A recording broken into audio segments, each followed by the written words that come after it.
my friends, and welcome back to the wonderful world of Pokemon! Now, if there's any of you that are just now joining in, boy have you missed a lot! My name is Professor Timba, and I'm here to make sure you're up to date on what's been happening in this crazy world of ours where Pokemon have been mentally changed to speak and think as humans do.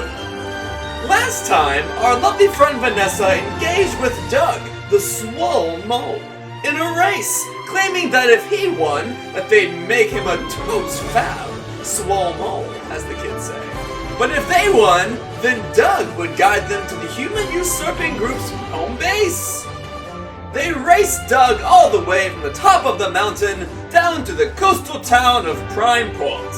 On the way, Doug managed to trip over various Pokemon, run in the wrong direction, and get distracted by an adorable little Eevee. Naturally, Vanessa won, and Doug agreed to keep his end of the bargain. How nice and quaint. Having now having now arrived in Prime Port, in a record amount of time, they found that the town was just wrapping up a chili cook-off. I miss chili.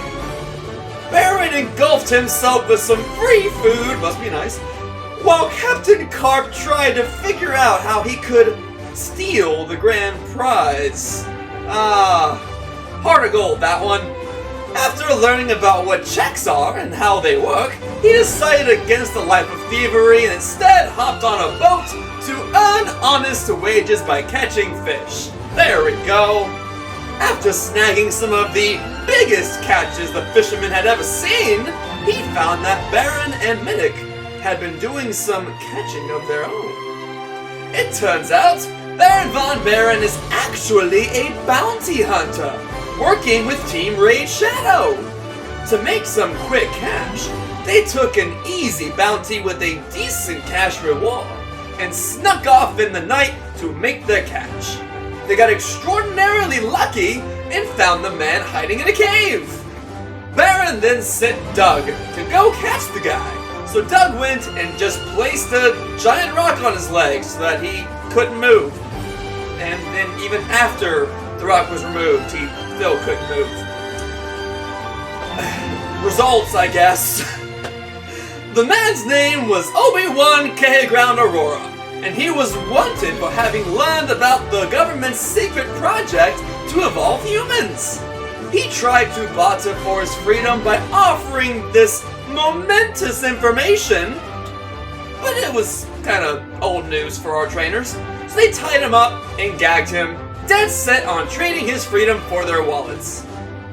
Hearts of gold, all of them. They then discovered that Baron, Minnick, and Vanessa now each had bounties on their heads as a result of their destructive exit back at Team Raid Shadow's labs. Such are the consequences of destroying important government equipment. With bounties out on them, they now had to involve Captain Cop in their plans to get the bounty.